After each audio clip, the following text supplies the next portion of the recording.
contribuția evreilor la propășirea țării și la apărarea țării a fost însemnată. Situația a fost pașnică, bineînțeles, cu aceste manifestări numai din când în când, manifestări antisemite, nu numai manifestări, dar agresiuni orânduite de către Liga Apărării Naționale Creștine a lui Cuza, de către legionari și deseori de către studenți. Agresiuni, lovituri, spargeri de geamuri, strigăte, incitări la ură, la dușmănie. Acestea fac parte din viața, așa zis, normală a evreilor.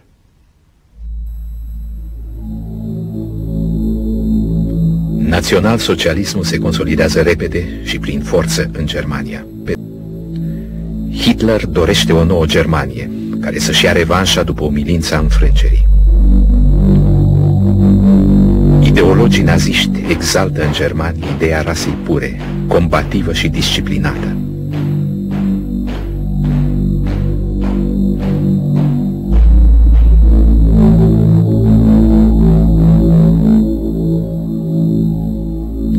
Principalii vinovați pentru problemele prezentului sunt străinii, fie ei slavi sau latini, și în primul rând evrei.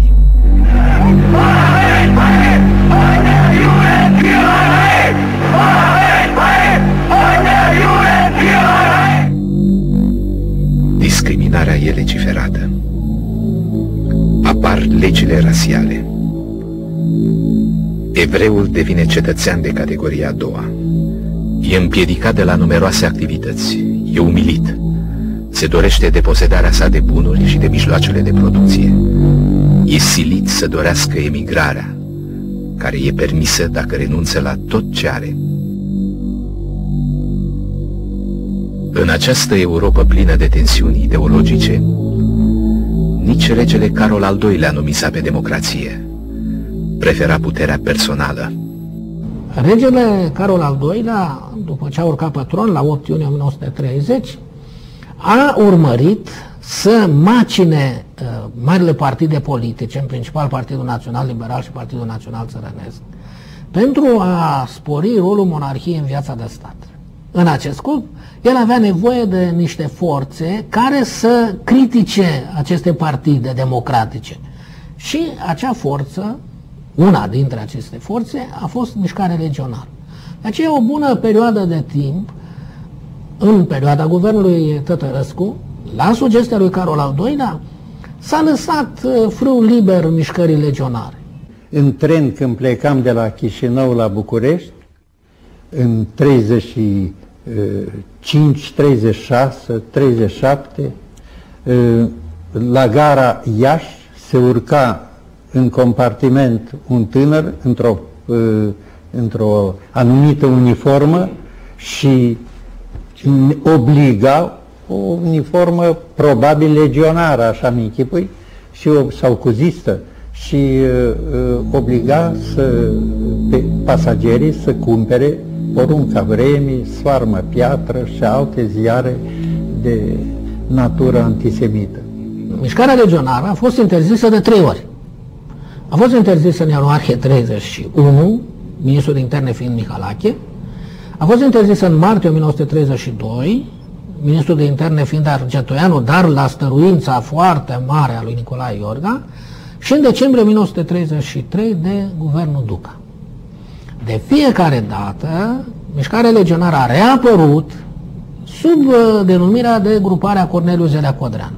Deci se știa că e vorba de o organizație dizolvată, dar totuși s-a trecut cu vedere și Foncine era capitanul Mișcării Legionare, era Codreanu. Și totuși o asemenea organizație se putea prezenta în alegeri, deși oficial ea era dizolvată.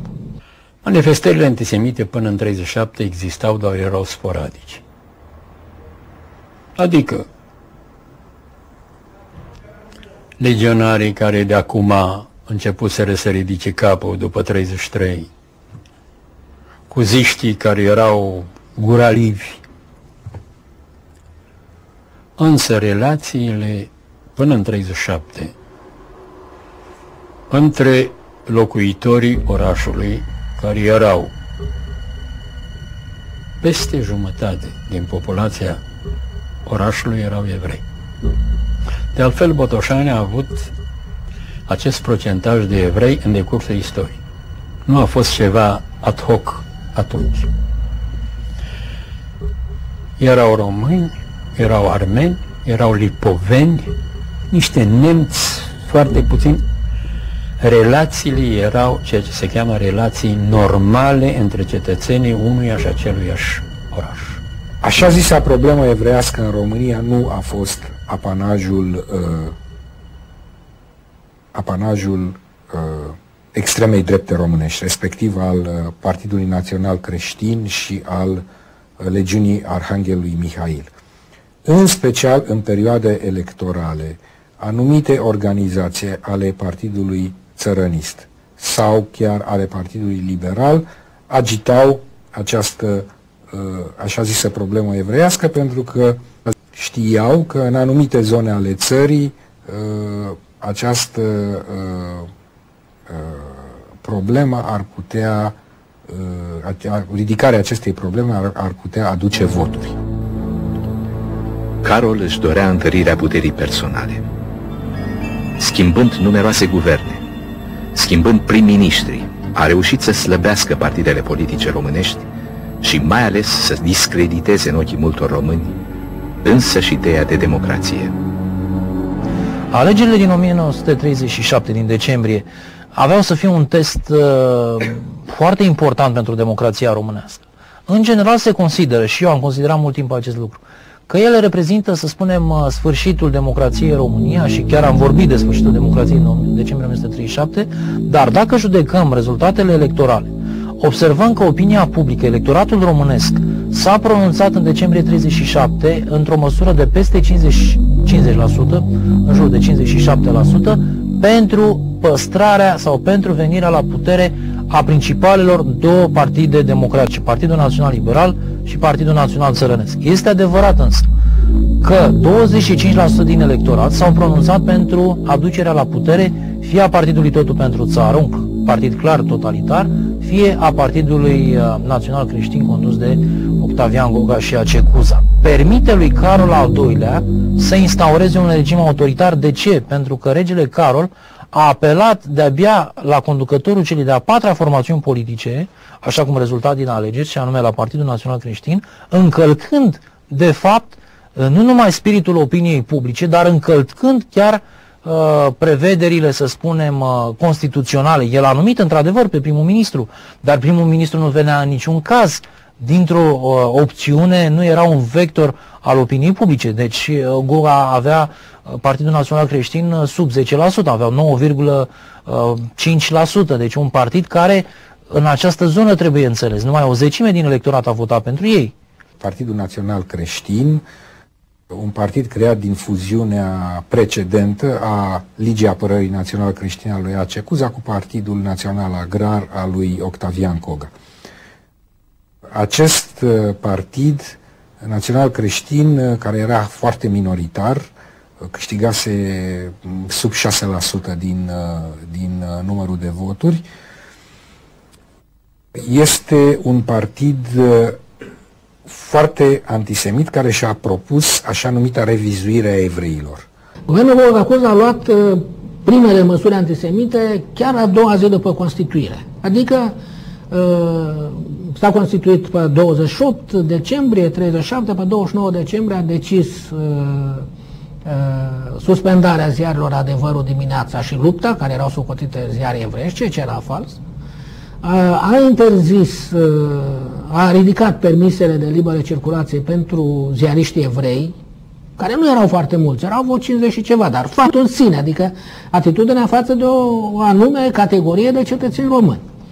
Dar cel mai grav lucru pe care intenționa să-l facă, dar n-a putut să-l ducă până la capăt, a fost acela de revizuire a cetățeniei evreilor veniți în România după 1 decembrie 1918. S-a publicat un decret, dacă țin bine minte, pe 26 ianuarie 1938, prin care evreii erau obligați că în termen de o lună să depună la primăriile din localitățile unde domiciliau actele din care să rezulte că ei locuiau în România înainte, în România, inclusiv în provinciile care s-au unit, înainte de 1 decembrie 1918. Unii istorici vorbesc de cifra de până la 200.000 de evrei, din cei 758.000 de evrei cetățeni români, aproximativ 200.000 și-au pierdut cetățenia, au fost așa zis, revizuiți de partidul Goga-Cuza în scurta perioadă, 60 și ceva de zile de guvernare a acestui partid. Apariția legilor rasiale din decembrie 37, dacă nu mă înșel, când a venit la putere guvernul Goga-Cuza, s-a răspuns asupra unui mare număr de evrei, deoarece eu știu că tatălui meu îi se adresa multă lume care a pierdut cetățenia română. Această revizuire a cetățeniei a avut o serie de prevederi care a afectat, adică care a pus o parte importantă a populației în imposibilitatea de a procura actele prin care ei trebuiau să justifice dreptul la cetățenie. În general, au rămas fără cetățenie cei mai mulți din provinciile alipite. Pentru că, de exemplu, trebuiau să aducă acte prin care să dovedească că în anul 1913 părinții lor au locuit în localitățile care după 1918 s-au integrat în teritoriul României Mari. Ceea ce în foarte multe cazuri nu a fost posibil de demonstrat, nu s-au mai găsit actele, a trecut un război mondial. Îmi amintesc că de anul nou, Octavian Goga, în mesajul lui de an nou, s-a lăudat că am reușit să excludem din baroul, nu știu câți avocați evrei, am reușit să eliminăm din diaristică, din presă, tot a spus, 200 de evrei, adică a spus fățiși, a avut exprimări antisemite. Guvernul Goga-Cuza și Octavian Goga personal era partizanul unui așa numit plan Madagascar, care să încurajeze emigrarea masivă a evreilor în Madagascar. Exista între forțele antisemite din România, între politicienii antisemiți din România, fie ei de orientare fascistă, fie de orientare nefascistă, consensul că evreii trebuie să părăsească țara. Evident că această dorință exprimată sau nu făcea unanimitate.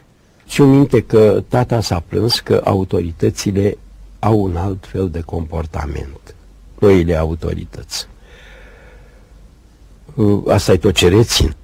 Nu am resimțit direct, sub nicio formă, aceste elemente. Nici la copii și nici măcar la oameni în vârstă la care mă duceam să iau ceva, sau profesorii, învățătorii, dacă vreți. Da. Care la fel au avut un comportament foarte frumos. Deci nu l-am resimțit, știu din discuțiile din familie că resimțeau anumite frustrări. Atunci când au venit, au câștigat cuziștii în 37, mi se pare, sigur că noi am retrăit o frică oricare. Țin minte că noi am stat în casă, nu ieșeam de acasă, erau ferestrele astupate cu diferite materiale, pături, acolo și așa mai departe, cu ferestrele astupate, mai ales când se împrindea lumina, lampa. Ei, cuziștii treceau pe stradă cu demonstrații, cu foc, știți, aprins, cu măciuci așa și cu foc aprins, asta cântau fel de cântice antisemite. Însă, vreau să spun, eu nu știu cum în alte părți, însă la noi n-a fost niciun accident acolo ca să fie cineva să sufere vreun evreu din urmă la asta. Ei erau toți din sat și aveau politica lor. Eu nu știu dacă înțelegi eu politica ce. La noi în Rădăuț a fost Cuza Vodă. A avut o casă cu crucea Hagkreuz. Avea o casă, o vilă mare și pe acoperișul vilei era Hagkreuz-a lui. M-am dus la spital să vizitez un bolnav și am avut o roche verde îmbrăcată. Și când am ieșit din spital, mi-a spart capul și m-a bătut că de ce am îmbrăcat roche verde.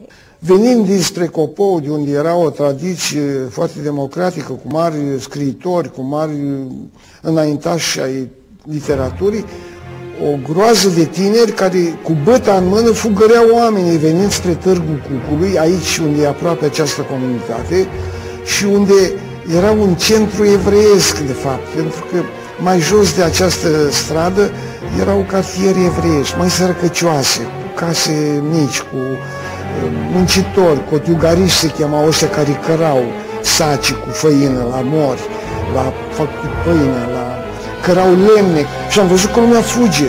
Și am fugit și eu, că toată lumea, zic, ce-o fi, vin barbari, vin... Ei, ăștia ne-au ajuns studenții, am văzut tineri, arătoși, erau elementele astea care au crescut la școala lui Cuza, naționalistul, al profesorului universitar Cuza pe acea vreme. Când am ajuns în acest Târg Cucului, s-a materializat cu spargerea unor vitrine. Erau două librării foarte, eu le-am considerat un fel de edificiu al culturii, deși erau sărăcăcioase. Erau niște cămăruțe joase, întunecoase, cu niște vitrine sărace și în ele erau expuse cărți de mare valoare. Au spart studenții cuziști aceste vitrine, au aruncat afară, au fărâmat cărțile. Trebuie spus că această guvernare a început excluderea, a început aplicarea a ceea ce se numește numerus clausus, respectiv excluderea pe baze proporționale a evreilor din anumite meserii și s-a început cu excluderea evreilor din barou. Prin 1938, elaborată de guvernul Goga Cuza, tata a fost concediat de la CFR. De atunci am trăit zile groaznice, în special în anotimpul iernii, când nu mai găsea de lucru, lucra pe cont propriu, pe unde apuca. Făceam zile întregi de foame, mergeam la școală fără să am un sandwich, cine să nu se pomenea de așa ceva, de multe ori, închețat în casă, în gerul cel mai cumplit. După o foarte scurtă guvernare, Octavian Goga și miniștrii săi sunt înlocuiți cu un guvern numit direct de rege, iar parlamentul ales democratic e desființat. În noaptea, la noi acasă a venit șeful postului de jandarmi, domnul Citacu, și-a bătut la fereastră și a zis: domnul Roif e familia noastră, du-te în bec și scoate vin și o să bem câte un pahar de vin în cinstea plecării cuziștilor. Și a fost o bucurie, asta a fost o bucurie mare, că nu știa cum se vor dezvolta evenimentele. Totuși, în strada evreiască lumea nu era prea pesimistă, era optimistă, spune, o să cadă, nu o să țină. Și așa a fost. Acum exact cauze economice, cu evrei, cu alte învârteli, nu pot să vorbesc despre ele acum. Cert e că, într-adevăr, după câteva luni, acest guvern a căzut și s-a instituit ceea ce se numește în istorie dictatura carlistă a regelui Carol al II-lea. Eu nu folosesc expresia de dictatură regală. Eu sunt adeptul ideii că este vorba de un regim de autoritate monarhică, pentru că o seamă de drepturi, de libertăți democratice s-au menținut. Nu s-a promovat o politică de distrugere a adversarului politic, cu excepția mișcării legionare în primul an de guvernare, că după aceea legionarii au fost chemați la putere de Carol al II-lea. Iar guvernul Goga a fost un guvern de tranziție, un guvern care, credea Goga, o să organizeze alegeri pe care o să le câștige. Alegerile fuseseră anunțate pentru 2 martie. Vechiul parlament a fost dizolvat chiar înainte de a se întruni, parlamentul ales la 20 decembrie 37, și Goga se pregătea de zor pentru câștigarea alegerilor din 2 martie. Ori, profitând de, să zic așa, concentrarea guvernului în alte direcții, Carol al II-lea a putut să-și pună la punct echipa cu care s-a instalat la 10 februarie și Goga a rămas total surprins de ceea ce Carol le-a propus, anume să facă parte dintr-un guvern de Uniunea Națională. Frontul Renașterii însă este mai curând de exemplu unei încercări disperate a lui Carol al II-lea de a realiza o uniune nu numai a clasei politice românești, ci a celor care nu făceau politică. Sigur, aici intrăm în calcule statistice, am făcut asemenea calcule. Proporția este cam de 50% care nu au făcut politică până în decembrie 38 și cei care au făcut politică până în decembrie 38 și au intrat în FRN după aceea. În frontul Renașterii Naționale să nu uităm însă că au intrat și minoritari, mai ales unguri. Ținând cont de proporționalitatea lor etnică, aceștia au intrat în organele reprezentative ale frontului, desigur în județele în care aceștia erau majoritari.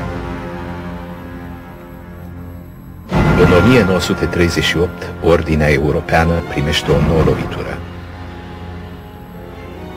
La München, Franța și Anglia consfințesc dreptul Germaniei de a răpi o parte a unui stat suveran.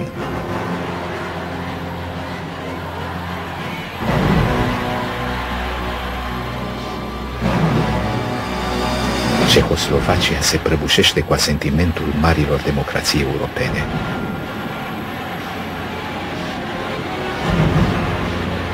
Niciun stat nu se mai poate simți sigur în centrul și sud-estul Europei.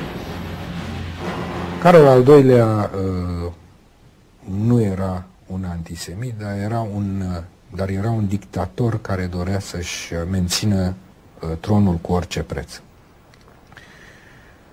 Mai mult decât atât, el a încercat prin aducerea guvernului Goga-Cuza, prin aducerea la puterea partidului Goga-Cuza, să contracareze influența gărzii de fier. În ciuda măsurilor antidemocratice pe care le-a luat, în ciuda suspendării Constituției, el a rămas un monarh și un dictator orientat către Franța și Anglia. Și a căutat să frâneze, să împiedice prin toate mijloacele pe care le-a avut la îndemână extinderea influenței Germaniei naziste asupra României. Evident că a eșuat. La 1 septembrie 1939, Hitler își continuă politica de forță. Polonia e atacată și o parte a ei rapid ocupată de trupele germane. În același timp, armata Rusiei comuniste invadează în acord cu Germania cealaltă parte. Anglia și Franța declară război doar Germaniei. Prietenia se cimentează prin împărțirea Poloniei între naziști și comuniști. România nu poate să nu se simtă amenințată. Pe măsură ce a înaintat în timp. El a încercat cu disperare să stopeze creșterea influenței gărzii de fier în România. Printr-o represiune foarte brutală, care de multe ori răspundea unor acte și unor atentate sângeroase făcute împotriva reprezentanților puterii de stat. Să ne amintim de asasinarea lui Arman Călinescu. În România au fost împușcați conducătorii mișcării legionare. Știți că nu numai ei au fost împușcați, dar în orașele principale au fost împușcați persoane cunoscute ca fiind conducătorii locale ai acestei mișcări, inclusiv la Chișinău, pe strada Pușkin, colț cu actuala stradă Ștefan cel Mare, care pe atunci se chema Alexandru cel Bun, erau puse în văzul tuturor cadavrele unor legionari. Atunci am avut un sentiment așa de spaimă, dacă vreți, de intimidare. Am înțeles că el poate avea anumite repercusiuni și asupra altor oameni. Exista între forțele antisemite din România, între politicienii antisemiți din România, fie ei de orientare fascistă, fie de orientare nefascistă, consensul că evreii trebuie să părăsească țara. Pot lua cazul primului ministru Călinescu. El nu a fost antisemit. Și totuși a spus unei delegații de evrei care l-a vizitat: atâta timp cât Germania va domina Europa, nu vă așteptați la o îmbunătățire. Adică noi nu avem încotro, trebuie nu să mergem cu Germania, trebuie ca problema evreiască să o tratăm în mod dur, pentru că așa se poartă acum. El însă a încercat să organizeze o emigrare. El era gata, ca și statul român, să ajute din punct de vedere financiar la emigrarea. Doreau ca cel puțin 200.000 de evrei să dispară din România. Bunavoința lui Călinescu în anul 38-39, care reprezenta și bunavoința guvernului român, s-a lovit de refuzul Angliei de a permite emigrarea în Palestina, de refuzul Statelor Unite și a țărilor, marilor țări, Canada, Australia și așa mai departe, de a permite o emigrare. A existat o dorință permanentă a tuturor guvernelor românești de a permite de a încuraja emigrarea. Deci de a rezolva problema evrească într-un mod, să-i spunem, civilizat.